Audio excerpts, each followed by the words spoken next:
What up, people? It is Annie Tier here. Hold up. Alright, that looks much better. Anyway, it's Annie Tier here bringing you a review for Mirai, Mirai, or just call it Mirai, the movie. Now, this is an animated film I've seen this guy's work before, but I forget his name, but he worked on the movies Digimon the movie, The Girl That Leaped Through Time, Summer Wars, what else? Wolf Children. By the way, I've never directly seen those movies myself yet. I think the only other work I've seen other than this one, that Mirai no Mirai, is actually Digimon the movie.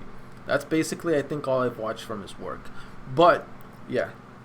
So, we are going to be reviewing the movie Mirai no Mirai, which in my opinion is a fantastic movie.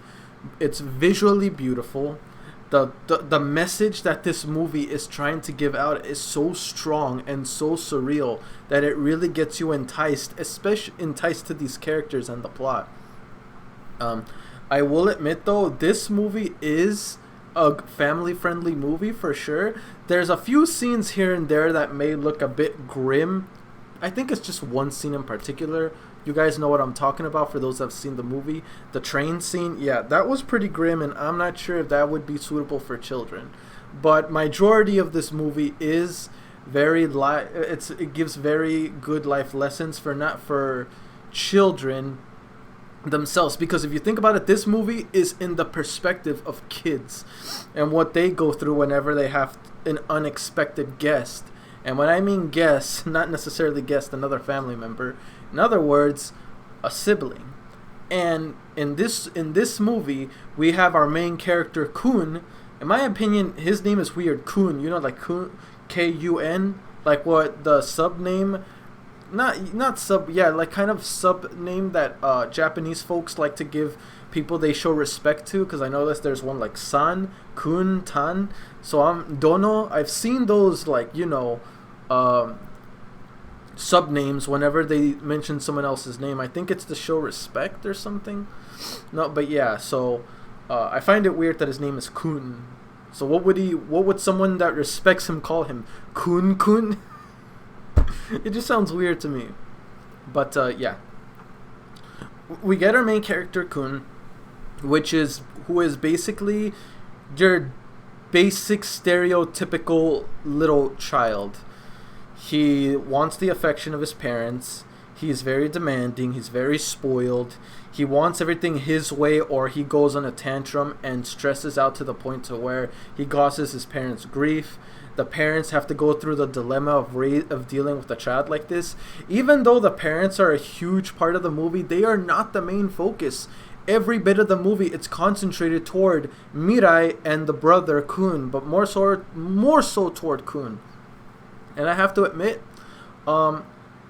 let's talk about, for example, the main driving force of the movie, which is a magical pond in their yard, which is astonishing to me, because when I was watching this movie, like a good chunk of this movie that I was watching, I was concerned that the pond making him go through these surreal like situations, I thought they were all in his head, because I know it's like he's a kid, he's a child. Childs have very vivid imaginations. So I thought all of this, like these crazy things happening around him, all of it I thought was in his head. But then I looked at the synopsis of this movie and it said, a magic yard. It's real. It's not fake. And honestly, that should have been a given too. When first, let's take this step by step. We go through, like I said, this kid Kun, who has to deal with the issues of having another sibling involved, because to him, this girl Mirai, his little sister, is seen more as a plague to him. It takes away it takes away everything that he loves. His parents more concentrated towards. Parents put more affection toward the freaking sister, and it really bothers him to the point to where he hates it. He hates her. He doesn't see her as a sister. He even hates his parents in most of the situations because he feels like a sense of betrayal when it's just silly little jealousy. And I have to admit, even though he acts very stereotypical, by the end of the movie, this kid shows amazing growth and development. And for now, let's talk about the 4 stages that the kid went through to reach a sense of maturity. Not complete maturity, but be more caring and sympathetic, as well as having some heart.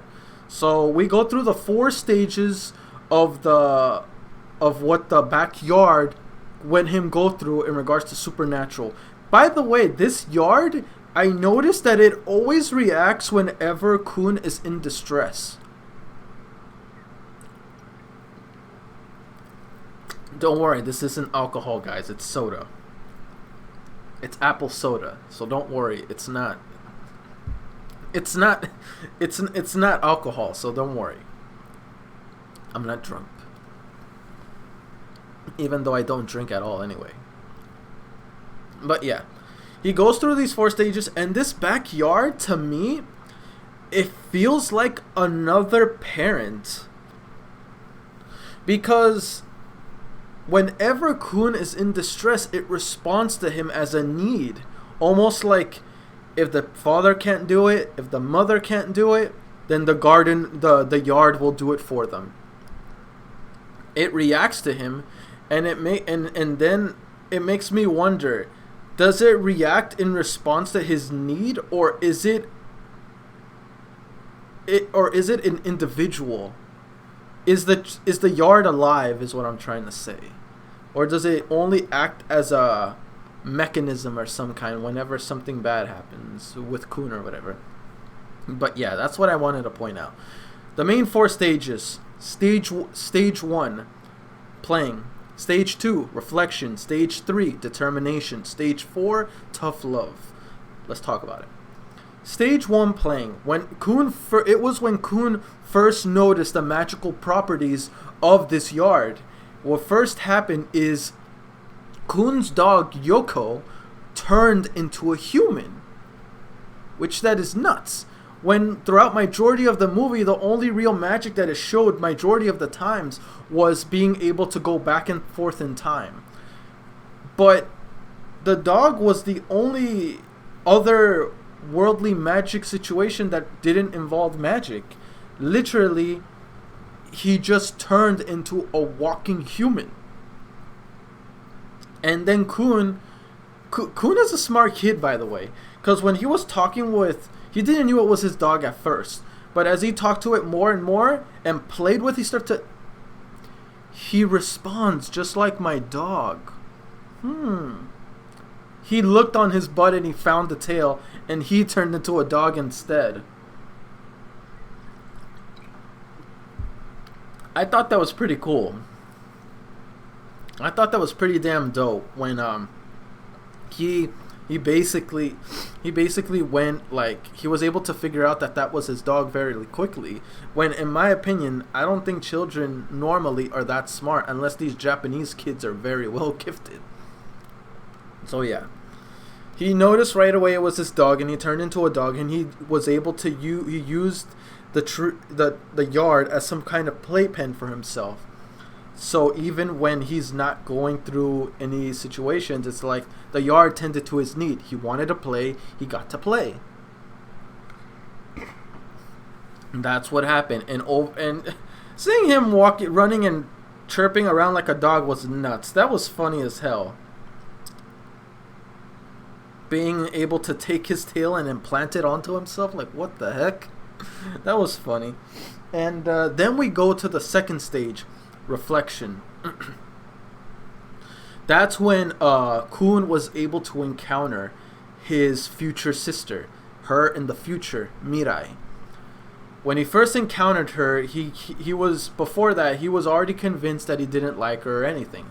But throughout majority of this movie, Mirai appeared very frequently. Even though Kun got to see many different pasts and futures of his family members, including himself, by the way. He was able to have a better understanding of his sister and grew to like her. He tried to understand her. They had a good time. They played for a bit, and then Kun, at first, he's like, it took him a while, but he gradually grew to, like, not just downright see this sibling of her as a plague, but as a person. The more he got to be around the future version of herself. It wasn't right away though. That's what I like. It wasn't right away. It was a gradual process.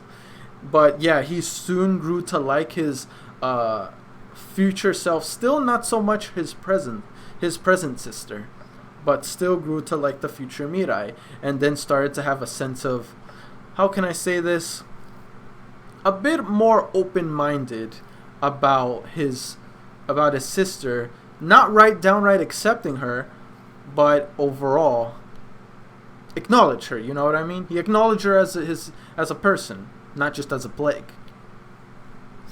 And then we go to stage 3, which is one of my favorite stages. He went back in time to meet his great grandpa. And I gotta admit that the scene where it shows him riding a horse, then transitioning to him riding a bike with his grandpa, was beautiful. It was amazing, surreal. Because what that taught him is to have the determination to be able to ride a bike, because Kun wanted a bike, but he couldn't do it the first time. He didn't want to ride in training wheels either, so I give the kid props for showing some guts. He hated the fact that everyone else was riding a regular bike without training wheels while he was riding it, with training wheels, and he wouldn't accept that. So he wanted to do it without training wheels. And what ended up happening, he screwed up so many times to the point to where he gave up. Screw it, I don't want a bike anymore. So then what happened is, once again, the yard responded to his distress and made him see a future to where he sees someone that has no leg, cannot walk like he can walk normally or run, and yet, even despite having a messed up leg like his grandpa had a sense of balance to ride a horse, ride a bike, and he said every single principle about riding, whether it's on a boat, on a horse, or whatever, everything is the same. You just gotta look far away and keep looking ahead. Never look down, look ahead. And that's the lesson that Kun used to be able to ride a bike and have the determination to see it through all the way to the end. And at this point in the movie, I felt like it really felt like the yard was giving him life lessons to better himself and to better his relationship with his other family members. Because Kun also was able to see the past of his mother. And when he got to see, and I was wondering, why did they show more screen time with his mother than his father? When his father, we only got him seeing the part to where he saw that his father couldn't even ride a bike when he was in elementary school, and he cried about it so much. That's why whenever Kun was so reluctant on not biking anymore and cried about it, his father was being sympathetic because he knows about that feeling he went through when he was his son's age. But then that's why when he saw his son do what he wasn't able to do, ride a bike, and at a very young age, he was so proud of him because he saw his son did what he couldn't do and better. So it really made his father emotional seeing his son did better than he did. And that's when he started to accept the fact, like, kids are amazing. I love my kid. I love kids. They can do such great things. So, yeah, that was the one thing that was really dope. And the father, that's the one thing that the father related in this movie. He helped Kun sympathize, was able to be more close to his father, knowing that. And then with his mother, he got to see that him and his mother are exactly the same. He wanted to show that his mother, the movie was trying to show that his mother can understand him. His mother can feel the same thing he's going through now because she went through the same thing. Except her mom yelled at her, while his mom doesn't even yell at him. She's trying to reason with him. So the fact that he found that out made him a bit more not be so keen on hating his mother so much, because his mother did the same thing that he did, but worse. Worse.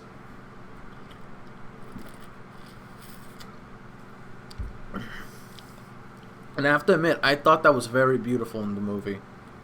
Seeing the mother and son bond around the same age. To the point to where, yes, he wasn't so reluctant on dismissing his mother right away, but it made him grow closer and closer to her, to the point to where it made him dislike Mira more and more and more throughout the movie.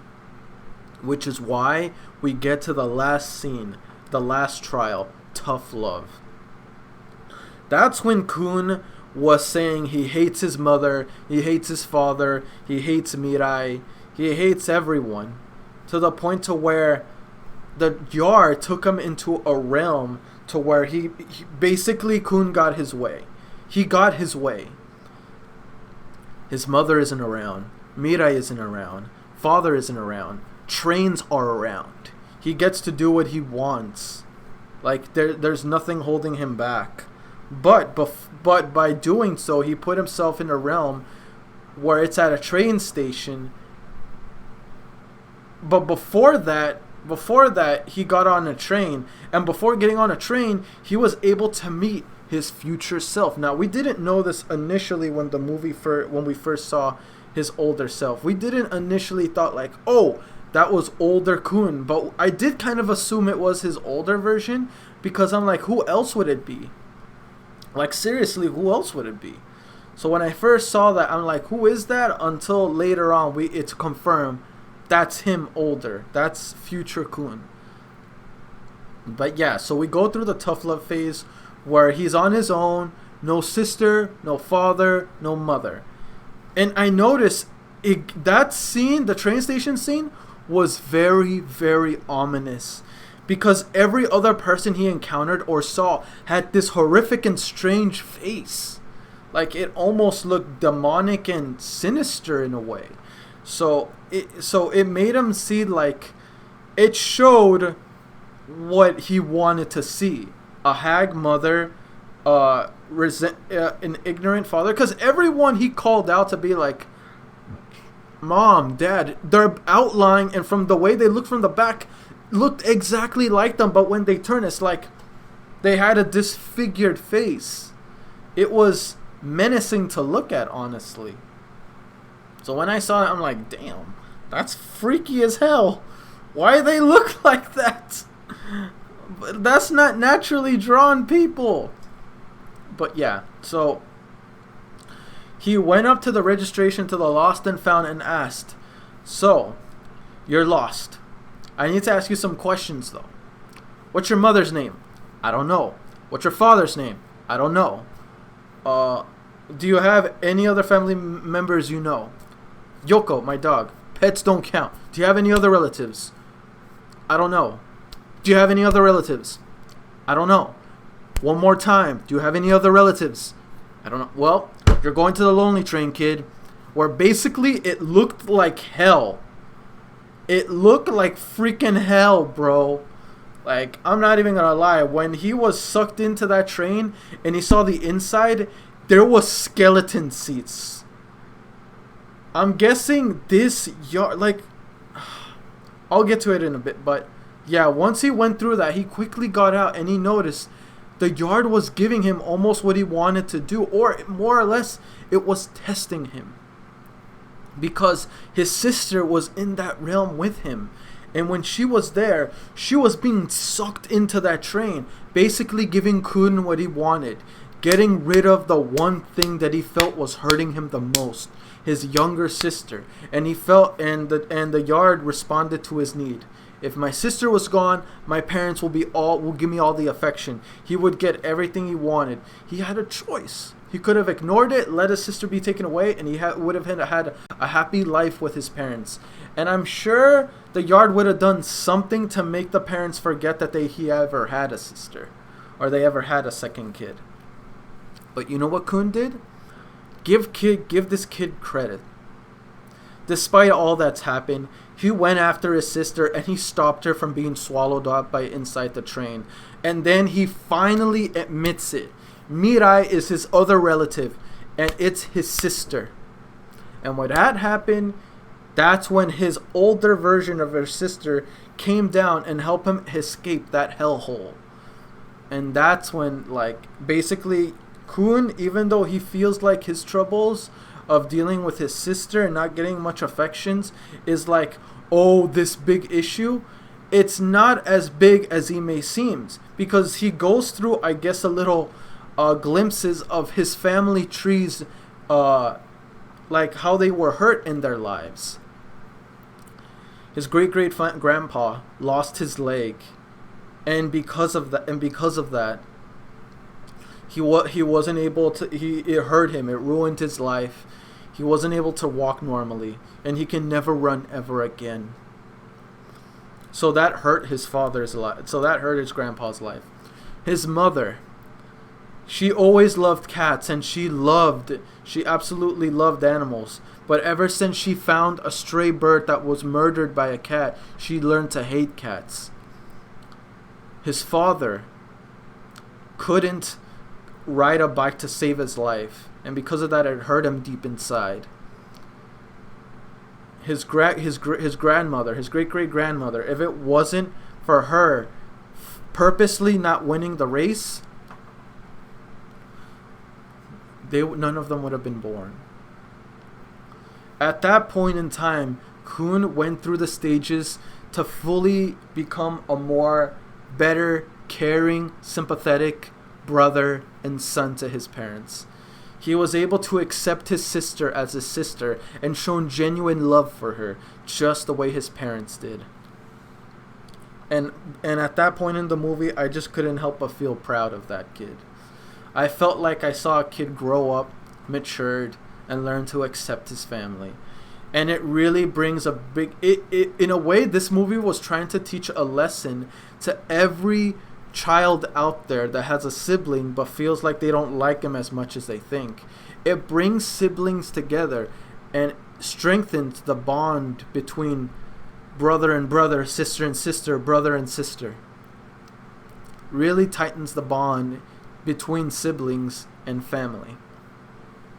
And I'm not gonna lie, that really got to me. I almost teared up toward the end. And I gotta admit, the best part about this movie, Kun's growth. All the way, best damn part. It's the driving force of this movie.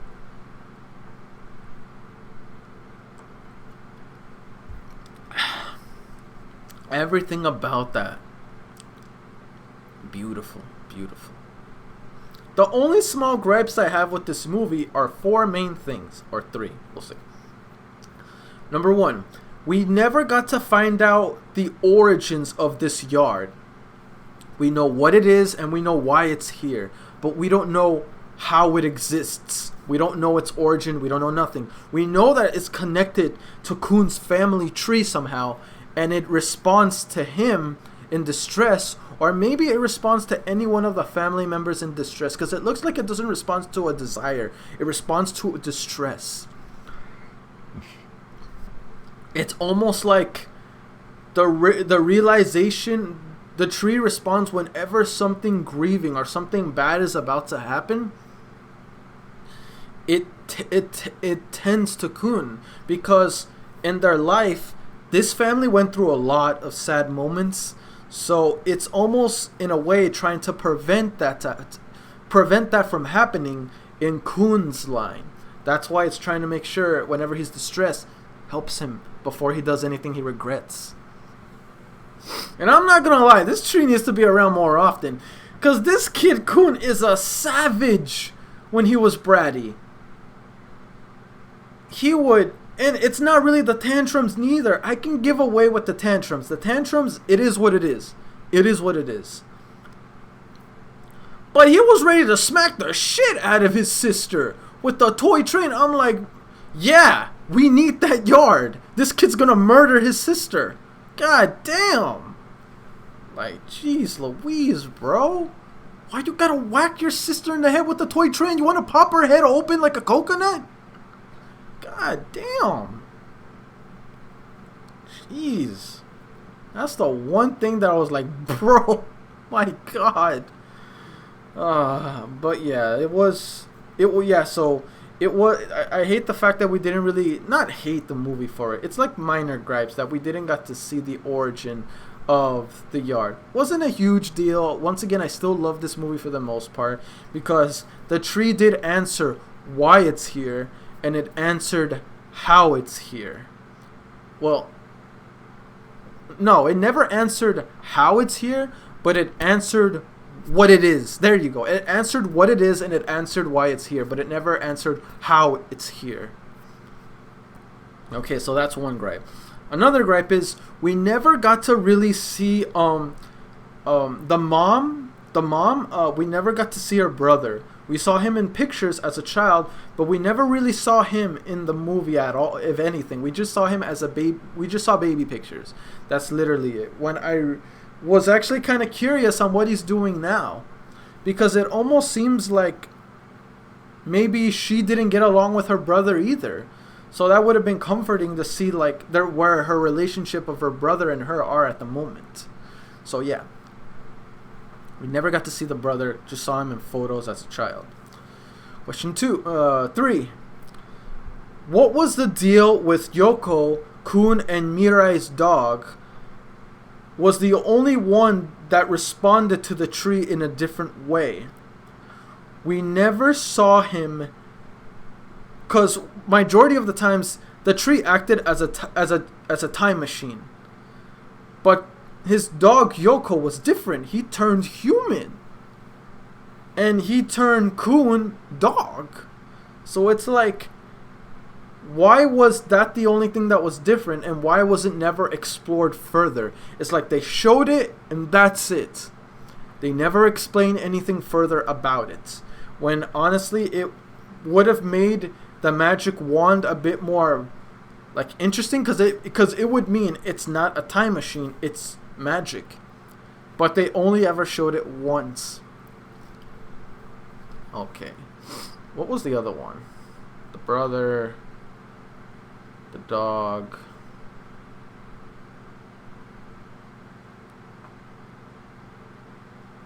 Oh, there we go. Last but not least, I really wish we got to see more of Kun future self. We only saw him in 2 scenes.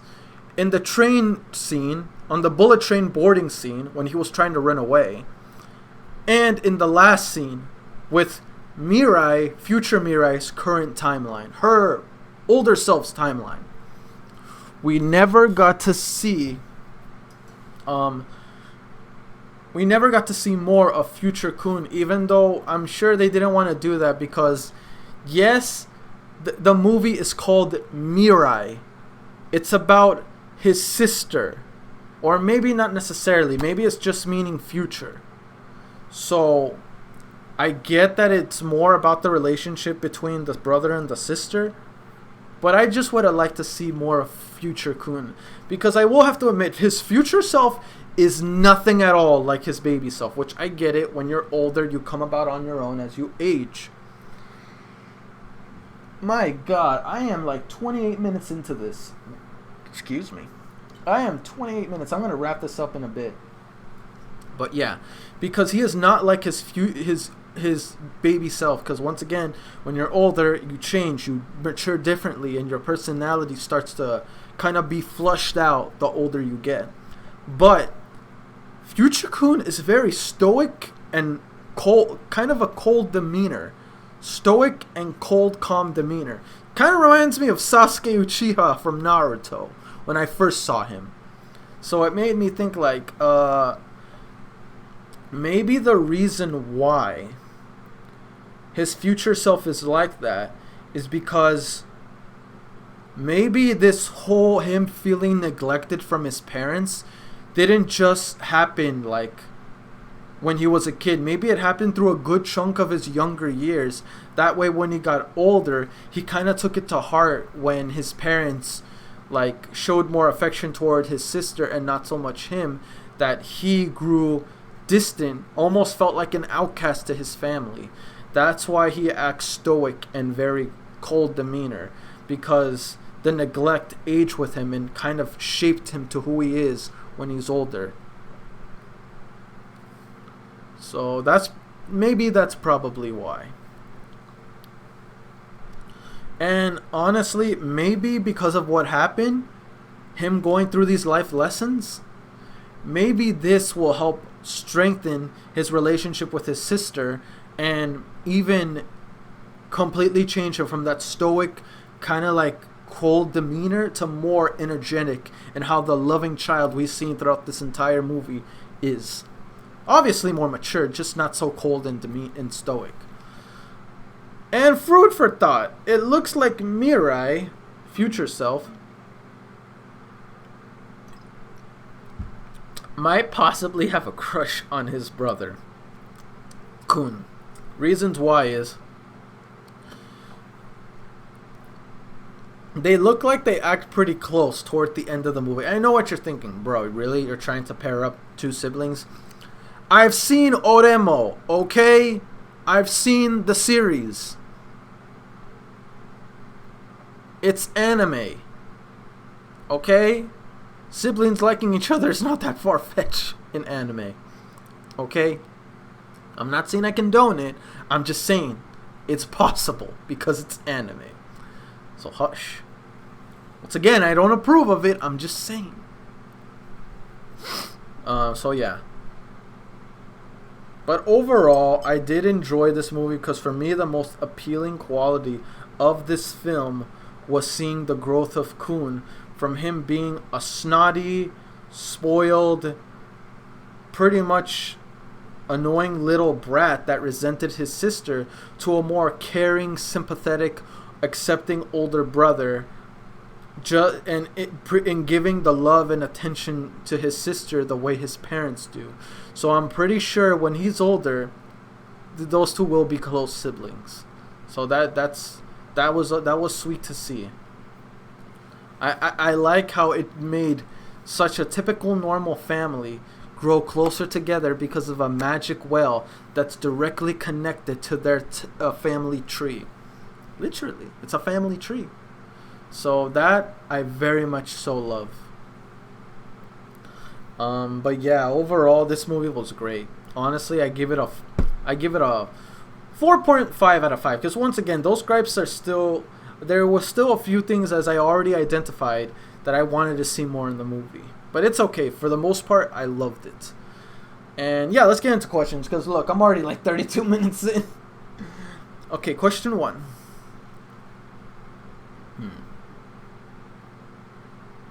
If there was one thing you wanted to see more in this movie that you didn't get, tell me why in the comment section below, and explain to me why. Question 2.